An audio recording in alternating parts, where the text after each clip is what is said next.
It was supposed to be just another night of ostentation in the Grand Hotel Gangnam's ballroom.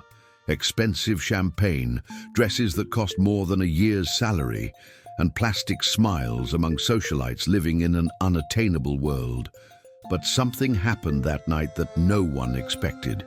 Something that would challenge unspoken rules and expose truths everyone pretended not to see. She arrived shyly. Dressed simply, she had an uncertain look in her eyes and the posture of someone who knew she didn't belong there. She was ignored by some, ridiculed by others, until a glass of champagne was deliberately dropped on her dress, accompanied by malicious laughter. The public humiliation seemed to have sealed the young woman's fate. But amidst the elite's cold gazes, a pair of eyes watched her silently, not with judgment, but with something deeper, something he himself didn't yet understand. That man was none other than Kang Jun-ho, Seoul's most powerful CEO, an empire built on discipline, silence, and zero emotional involvement, a man feared, admired, and utterly unapproachable. But that night, for the first time, he broke protocol. He stood up, he walked over to her, and did the unthinkable in front of everyone. He offered her his hand, his jacket, and an invitation, not to dinner, but to leave in your mansion. Why? Who was she? What did he see in that woman that no one else saw? What was behind that gesture of compassion? What no one there knew is that that invitation would be just the first step of an unlikely, forbidden, and dangerous romance.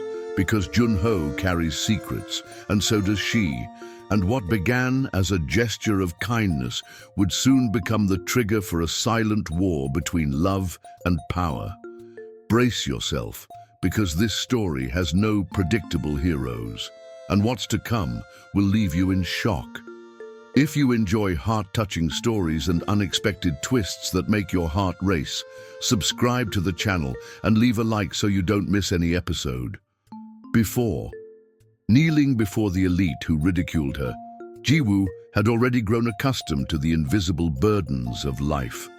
Born and raised in the humble alleys of Busan, she experienced the pain of absence too early. She lost her mother as a child, a victim of a disease the health system couldn't treat in time, and watched her father disappear without a trace, as if abandonment were the last gift he could offer. It was her grandmother, a woman with calloused hands and a firm heart, who raised her, through silent sacrifices and small gestures of love. In the small house where he grew up, furniture was sparse, but human warmth always filled the voids. Ji-woo learned that dignity didn't depend on money, but on character. Still, the world didn't spare him the wounds of poverty. He worked in markets, delivered flyers, washed dishes in restaurants tucked away in busy alleys, all to scrape together enough to support himself through literature college, where he dreamed of writing stories that would touch hearts. With each book he read in public libraries, he felt his soul expand, even when his wallet remained empty. But life always seemed to test her limits. Her elderly grandmother began to face increasingly serious health problems, and medicines became more expensive than any salary could cover. Thus, Ji-woo began taking temporary jobs at luxury events, where the difference between worlds was painfully clear. There, surrounded by women covered in jewels and men sporting imported suits, she felt invisible, as if she were just a shadow circulating to serve. Yet even through tears and sleepless nights, she kept a flame burning within her. She wanted to prove that she wasn't defined by poverty, that her voice could penetrate the walls of prejudice and touch those who had never looked at someone like her. She carried old notebooks where she wrote poems about hope, romances interrupted by reality, and phrases that spoke of love as if they were silent prayers. And now, there, in the Gangnam ballroom, each humiliation seemed to reopen all the wounds of her life. Each echoing laugh was a cruel reflection of the inequality that had always surrounded her. Yet, as she clutched her napkin with trembling hands, She couldn't imagine someone watching with attentive eyes, as if they could see not only the shame of the moment, but the entire history of struggle that had led her there.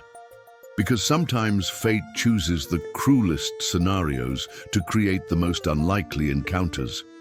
And in that room, something was beginning to stir, even if Jiwoo wasn't yet aware of it. The room, still permeated by the aftermath of humiliation, seemed to breathe an uncomfortable silence.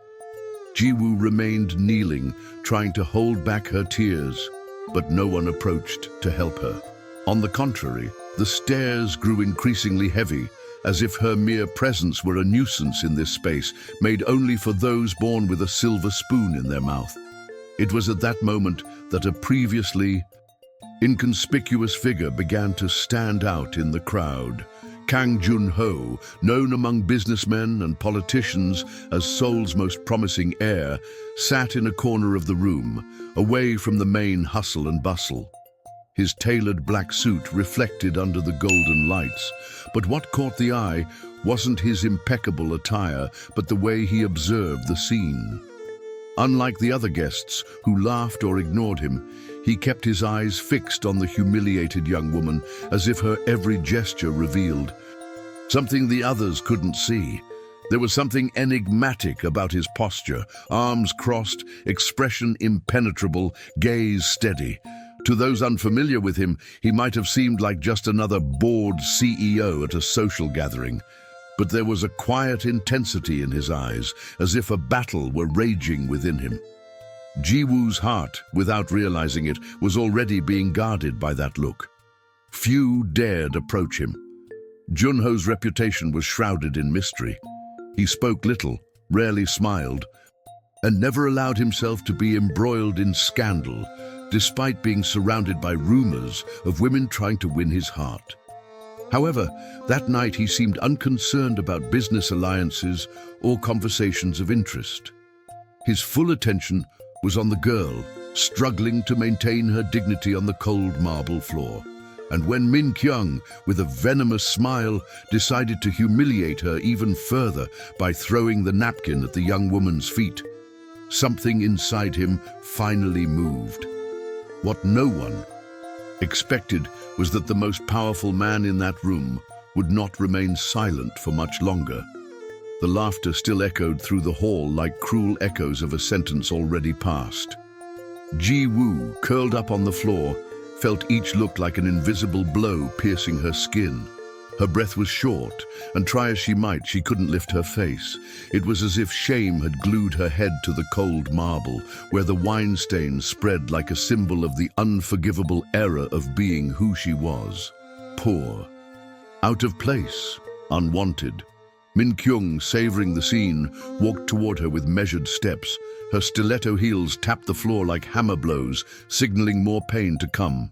With a sneer, she leaned over, picked up the napkin already on the floor, and threw it back at Jiwoo. "Clean it properly. You're not even good enough for that," he said sarcastically, his voice cutting through the room like a blade. The audience laughed, complicit in this cruelty. Some began filming more closely, holding their phones closer, as if Jiwoo's pain were a spectacle made for entertainment. The flashes blinded her teary eyes, transforming her humiliation into a record that could spread like wildfire on social media. Desperately, Jiwoo tried to clean the floor with the crumpled napkin, but the gesture only increased the provocations. "Look how she's trembling," exclaimed a young woman in a red dress. "She looks like a beggar who wandered in by mistake." The words burned like a hot iron. Jiwoo felt her heart begging for the scene to end, but she knew no one there would offer a hand. The waiters looked away, the businessmen pretended to chat, and the wealthy women reveled in her misfortune. She was completely alone. Then Min Kyung, taking cruelty to another level, picked up the fallen glass and poured the remaining wine over Jiwoo's uniform. The liquid ran down his white shirt, staining it a deep red that seemed to further emphasize his humiliated position. "Now it suits you," Min Kyung said, laughing loudly. "A stain that will never come out." Jiwoo closed her eyes, tears mingling with the wine. Her entire body trembled, but within her, a silent flame still fought to remain alight. She thought of her grandmother, who always said that dignity was the only thing that could not be taken from someone.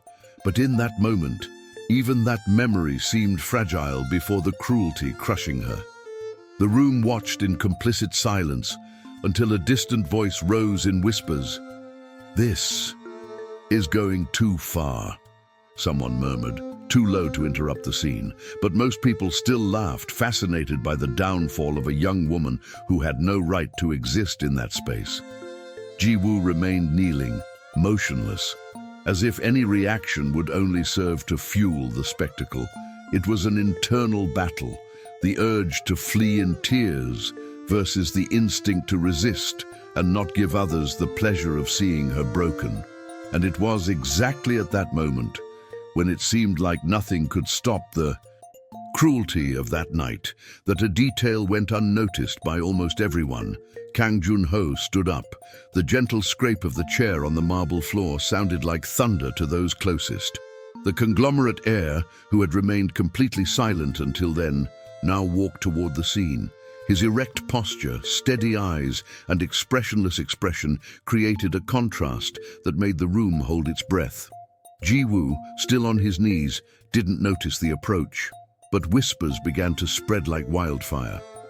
"He's going there, the CEO." What no one imagined was that that simple gesture would change not only the night, but the destiny of everyone present. The entire hall fell into a tense silence as Kang Jun-ho took his first steps. His shoes echoed against the marble like war drums, each sound reverberating in the hearts of those watching him. The guests glanced at each other, uncertain of what he would do, as his presence rarely meant anything more than cold business and distant glances. But tonight, there was something different about the way his eyes fixed on the scene. Ji-woo, still kneeling, kept her gaze fixed on the ground, unaware of the man walking toward her. Her heart pounded desperately, as if each beat were a cruel reminder that she was being crushed by all the stairs. When his shadow fell over her, the entire room held its breath. Jun-ho stopped in front of the young woman. For a few seconds, which seemed like an eternity, no one dared speak. Then, slowly, he lowered himself. The laughter died down, replaced by incredulous murmurs. The heir to the technology conglomerate, the man who never mingled with anyone outside his inner circle, was now on his knees beside the humiliated waitress. In a firm and calm voice, he simply said, "Get up!" Ji-woo looked up, startled. His eyes were deep, intense, but there was something there she hadn't expected: humanity. Hesitantly, she reached out her hand, and Jun-ho took it firmly, helping her stand in front of everyone. Shock spread through the hall like a wave. Some guests murmured in astonishment, others fell silent, unable to believe their eyes. Min-kyung, pale with anger, tried to laugh to hide her tension, but her voice cracked. Jun-ho didn't address her. His gaze remained fixed on Ji-woo, but his words echoed for all to hear. "This young lady is not trash. She is my guest, and from this day forward, no one will dare humiliate her again." A chill ran through the room. The statement not only silenced the insults, but also reversed the hierarchy established seconds before. The one who had been treated as nothing was now standing next to the most powerful man in the room. Ji-woo could hardly believe what was happening. Her heart was pounding, torn between gratitude and fear, knowing that gestures like that never came without consequences. And, in fact, what no one imagined is that that simple act of defense would be just the beginning of an even more dangerous plot, where secrets, resentments, and rivalries would emerge with devastating force. The next morning, the sun rose over the skyscrapers of Seoul, but for Ji-woo, the previous night still echoed like a nightmare. Images of humiliation mingled with the confused memory of Kang Jun-ho's unexpected gesture. Still with her wine-stained uniform, worn like a silent scar, she believed that episode would be just another bitter memory, quickly forgotten by the world that had never noticed her. However, fate had other plans. While organizing books in a small bookstore where she worked sporadically, Ji-woo received a call that nearly knocked the phone out of her hands. On the other end, a polite but firm voice introduced itself as CEO Kang Jun-ho's assistant.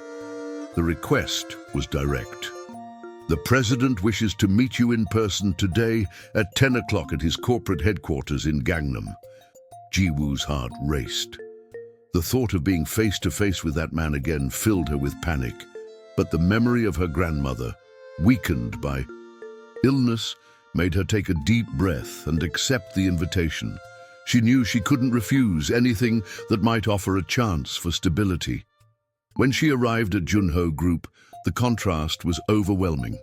The immense glass building reflected the grey sky, and the impeccable reception area seemed a world away from the reality she'd come from.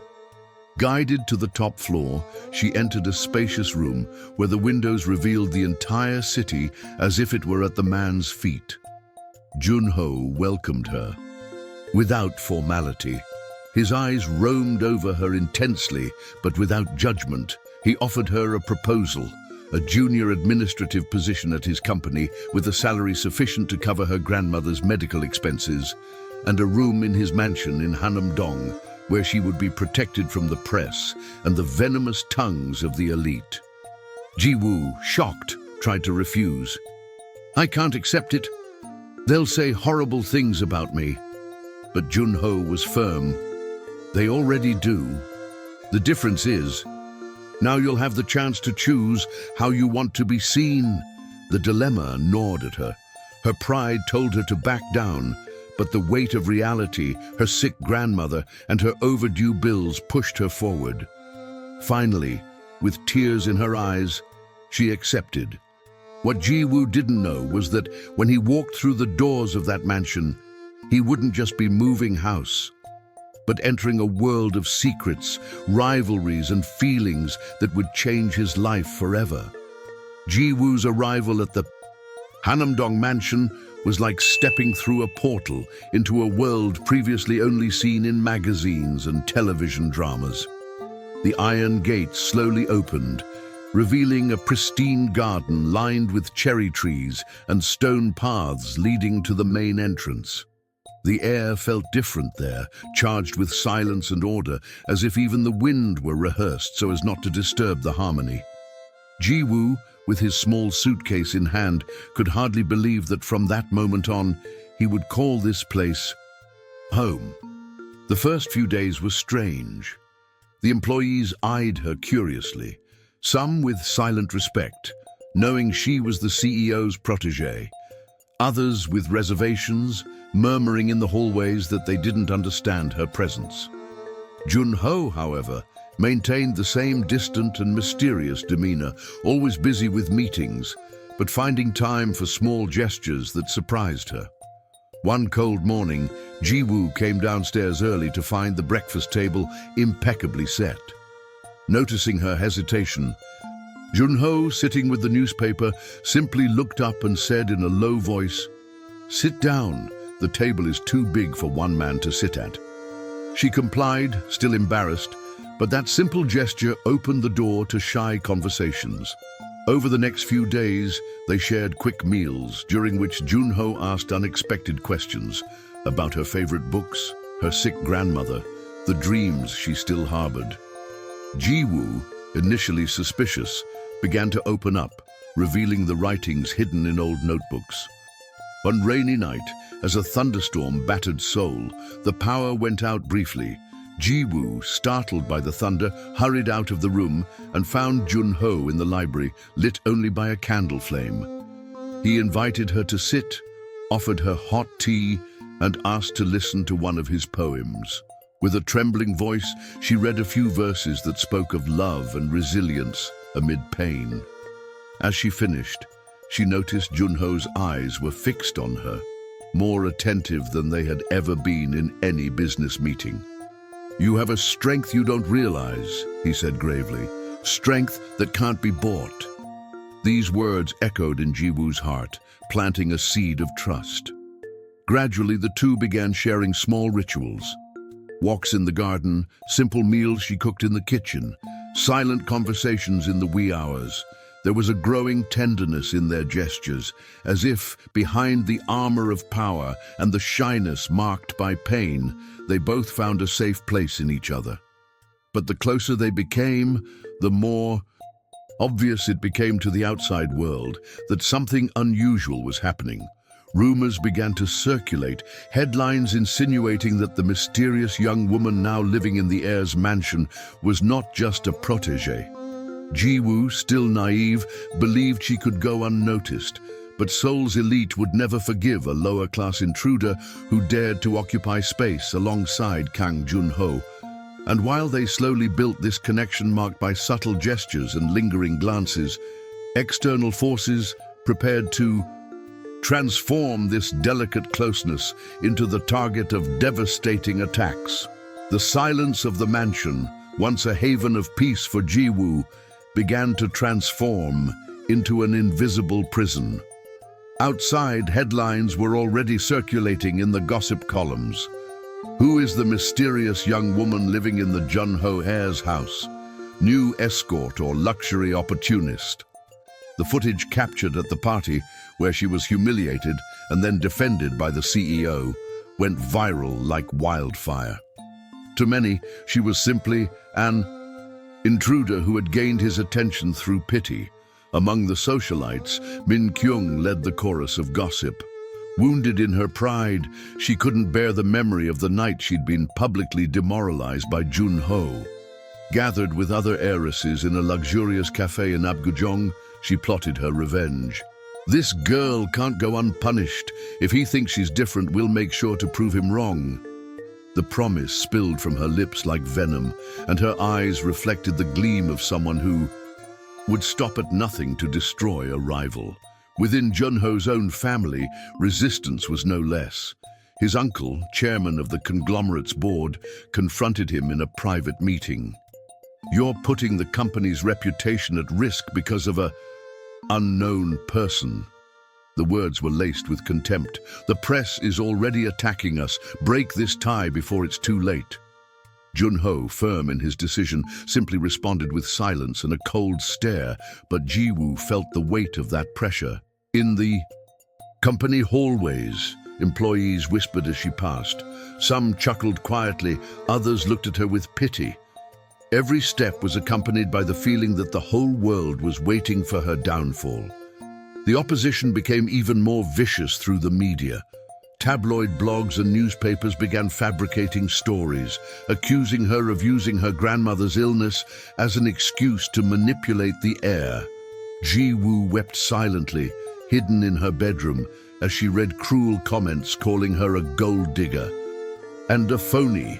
Try as she might, she couldn't escape the pain of seeing her life turned into a public spectacle. Jun-ho, on the other hand, tried to protect her. He cancelled interviews, silenced social gatherings, and even confronted directors from his own family. But behind his firm stance, Ji-woo sensed the weight he carried on his shoulders. With each new attack, they became more isolated, and what had begun as a haven of hope began to transform into a battlefield. One afternoon, as she discreetly left the mansion to buy flowers for her grandmother, Ji-woo was followed by photographers. They surrounded her on a narrow street, their flashbulbs blaring mercilessly while voices shouted insulting questions. "How much does he pay you? Are you already planning the wedding?" Shame suffocated her, and she only managed to escape when a company driver hurriedly rescued her. Back at the mansion, locked in her room, Ji-woo realized that it wasn't just the elite who rejected her, but the entire world seemed to be turning against her. For the first time, she considered leaving, even if it meant abandoning the only man who had ever reached out to her. And deep down, he knew that the decision he made would change not only his fate, but Kang Jun-ho's as well, because the enemies were just beginning to show what they were truly capable of. The mansion's walls, once a symbol of protection, became a gilded prison for Ji-woo. The glow of the hallways no longer brought her security, but rather the constant reminder that every step echoed in a world that didn't accept her. She tried to smile in front of Jun-ho, but when she was alone, the tears flowed silently. The weight of the stairs, the rumors, and the headlines piled on her chest like an impossible boulder. One night, sitting by her bedroom window, she watched the city of Seoul illuminated, each light reflecting a universe to which she had never belonged. She thought of her grandmother, frail and ailing, who had always told her that dignity was worth more than gold, and with a broken heart, she realized that perhaps the greatest act of love was to leave before she destroyed Jun-ho's reputation. In the silence of dawn, he wrote a letter with trembling hands. The words flowed like a farewell and a confession. "You deserve someone from your world. Thank you for giving me days I will never forget. I can't be the reason you fall." When he finished, he folded the paper carefully, as if sealing a piece of his soul, and left it on the table in his room. The next morning, while the house was still waking, Ji-woo walked discreetly to the gate with his small suitcase. He didn't look back. He took a bus to Hongdae, where he rented a modest room and returned to work at a used bookstall, trying to disappear among strangers. The sound of turning pages comforted him, but each customer who entered brought with them a reminder of the person he had left behind. Jun-ho would wake up a few hours later, find the letter, and feel the impact of a void that not even his fortune could fill. And when his eyes wandered over those parting words, he knew he wouldn't rest until he found it. When Jun-ho found the letter on the table, the world seemed to stop for a moment. Ji-woo's written lines trembled before his eyes, each word filled with pain and resignation. He reread it several times, as if he could tease out some plausible reason for her sudden abandonment. But the more he tried to understand, the more he felt a silent fury well up inside him, not against her, but against the fate that was pushing her away. Wasting no time, he discreetly ordered his security detail to begin a search of the city. He refused meetings, cancelled appointments, and ignored calls from enraged shareholders. Nothing was more important than finding her. His eyes, once cold and calculating in business dealings, now held an almost desperate urgency. For days, he wandered streets, bookstores, coffee shops, and alleys, but each clue seemed to dissipate like smoke, until one rainy afternoon, his car got stuck in Hongdae traffic. As he glanced through the fogged-up window, something caught his eye. A small makeshift flower stand, covered only by a worn awning. Behind the counter, holding a poorly balanced umbrella, stood Ji-woo, offering cheap roses to hurried passers-by who passed by without a care. Jun-ho's heart raced. Without hesitation, he got out of the car into the rain and crossed the street. Ji-woo looked up in surprise, and for a moment she thought she was dreaming. But when she saw him standing before her, drenched from the storm, time seemed to stand still. He didn't say anything right away. He just took one of the flowers from her hands, knelt on the wet sidewalk, and declared in a firm voice to all who stopped to watch, "Ji-woo, no matter what they say, no matter what they invent, you are the woman of my life." People around gasped in shock, some filming the scene, others just watching in emotion. Ji-woo put her hand over her mouth, unable to hold back the tears. This man, who could have remained untouchable in his tower of power, was on his knees before her, in the middle of the street, exposing his heart like never before. But this public gesture of love, though sublime, would not be without consequences, because while it won her heart, it also aroused the fury of those who would do anything to separate them. Ji-woo's heart, previously scarred by rejection, humiliation, and painful silence, was now filled with hope. And not because of the flowers, the lanterns, or the bracelet, but because, for the first time in her life, she felt someone saw her whole self, with all her flaws, scars, and frailties, and yet chose to stay. It wasn't an idealized love, nor a fleeting passion fueled by appearances. It was something built on discomfort, pain, and overcoming, like a bond that grows stronger not in easy times, but in difficult ones, when everything seems to be falling apart, and yet two hands refuse to let go. Living in the mansion wasn't without its conflicts. Ji-woo still harbored the fear of not fitting in, of being merely a temporary quirk in a world that had always been hostile to her. At night, she sometimes woke up frightened, her heart pounding, as if it were all a dream that could end at any moment. At certain formal dinners, an aunt's veiled glance, a distant cousin's subtle comment, or even the deliberate absence of invitations to important events, rekindled her oldest insecurities, as if the world around her insistently reminded her that she was, in their eyes, a flaw in the perfect scenario. However, Jun-ho was present with a constancy that disarmed any fear. He didn't just tell her she belonged there. He proved it with silent, persistent actions.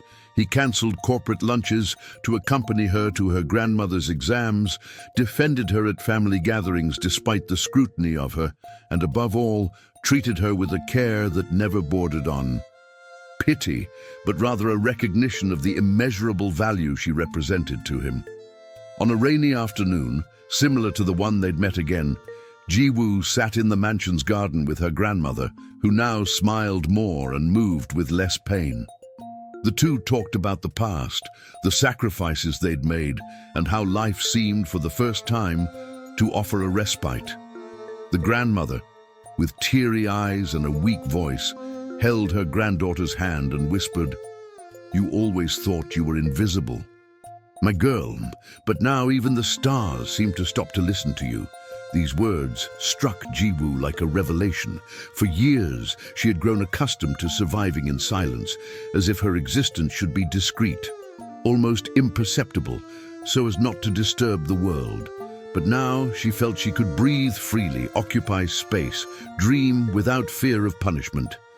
Jun-ho hadn't just opened the doors of her home, he had thrown open the windows of the future. Even so, amidst the newfound calm, she knew their love was still an exception in a world governed by convention and appearances. Newspapers began to speculate, social media filled with rumors and vitriolic comments, and even some investors in Jun-ho's company threatened to back out, fearing his image would be tarnished by his involvement with an ordinary woman, as they cruelly called her. External pressure intensified, and Ji-woo, though strong, began to doubt again whether their love was worth so many battles. Jun-ho, realizing the weight she carried, decided to take decisive action. In a hastily arranged press conference before cameras and scandal-hungry reporters, he positioned himself not as a CEO, but as a man. He declared firmly and with a focused gaze that his relationship with Ji-woo was not an irrelevant detail of his personal life, but rather the most important choice he had ever made. He said that no amount of profit could compensate for the loss of someone who reminded him every day of who he truly was, far from the numbers, far from the tie, far from the bubble that so often blinded him. The words echoed throughout South Korea. Some voices criticized, others praised, but none could erase the power of the gesture. And for Ji-woo, this meant more than any alliance. It was living proof that she was not a mistake nor an exception. It was a conscious, public, and proud choice. In the months that followed, Ji-woo found the strength to pursue old dreams. She enrolled in an interior design course, something she'd always wanted but never managed to pursue due to lack of time, money, or motivation. Jun-ho, though happy, didn't interfere. He simply supported her from afar, allowing her to rediscover her identity without relying on him for everything. This space, This mutual freedom allowed their relationship to grow not as dependence, but as partnership. And then, on a special night, in the same garden where the bracelet was delivered, Ji-woo prepared a surprise. With the help of the employees, she hung small folded pieces of paper on the trees, mementos of the moments they shared, phrases spoken, promises whispered in the dark. When Jun-ho arrived, he saw the garden transformed into a living collage of their story. She led him to the center, held his hands, and with teary eyes said, "I didn't come from your world, but today I can say with certainty that I don't want to go back to mine. I want to build a new one, with you." He smiled, his eyes shining, pulled her into a long embrace, and in that instant, time once again seemed to stand still. There was no more doubt, no more fear, no more distance between classes or backgrounds. There were two souls who, against all odds, chose each other every day.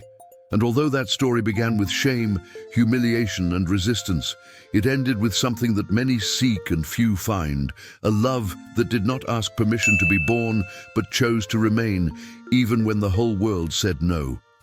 Months had passed since that rainy night in Hongdae, but the memory of their reunion still burned like fire in Ji-woo's heart. Now her life seemed to have taken an unimaginable turn, not because of riches or luxuries, but simply because she finally felt seen, loved, and respected. The mansion's garden, once silent and intimidating, had transformed into a living space where the flowers she planted with her own hands began to bloom, a reflection of the new cycle also blossoming within her. Ji-woo spent hours writing in her room, bathed in the soft morning light. With the help of Jun-ho, who urged her not to abandon her greatest dream, she managed to publish her first novel, inspired by her own story.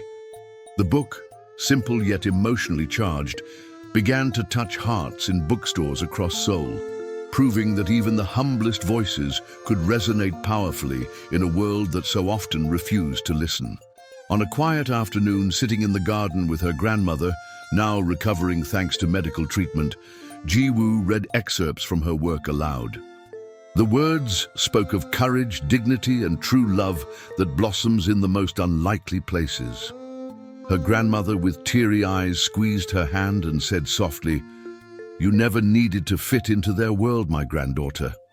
It was their world that needed to learn to see you."